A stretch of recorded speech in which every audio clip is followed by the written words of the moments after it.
project is to provide toilet facilities for the Ita community. So, ayun, nagbigay kami ng 15 na toilet facilities. Yung iba is under construction pa kasi yun yung labor, medyo may, yung iba hindi nagsistay dito sa community and because of work, nag-feeding program kami in cooperation with Kiwanis International. Also give hygiene kits and slippers to the children. Noon dati, anywhere they defecate kasi wala silang toilet facilities. Pero ngayon na nabigyan na sila ng toilet facilities, at least na nalasa na yung pagda-defecate anywhere. In terms of the health education, we also observe na nag-improve na talaga sila. Ang una, ginhimo sa mga kabataan, kami seminar, kami lecture about sang lugay. Tapos naghatag sila sang project nga basin, kag naghatag man sila hygiene kit sa mga kabataan, chinilas, kag naghatag man sila sang feeding sa mga kabataan para nga makabulig sa sini nga komunidad kay balaan ang iban malnourished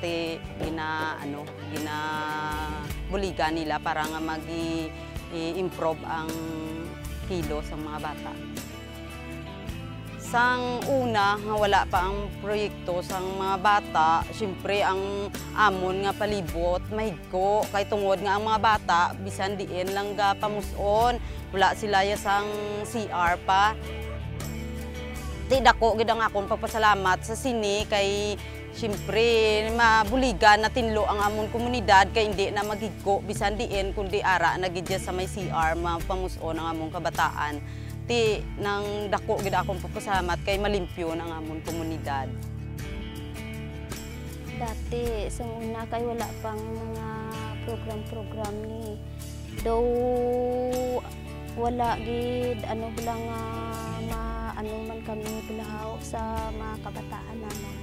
Di kay nag-abot man ni sila, dako gid iya ang namon nga nahatagan kami sang dako nga naging tagaan kami sang mga proyekto nga amo na nag-abot sa amon diri.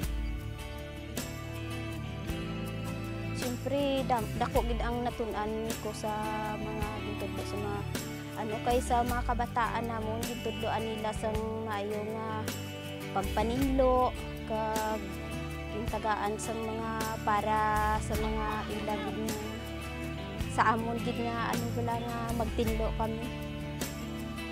Di dako pasalamat naman nga support gid sa tagayon nila kag sa mga kabataan.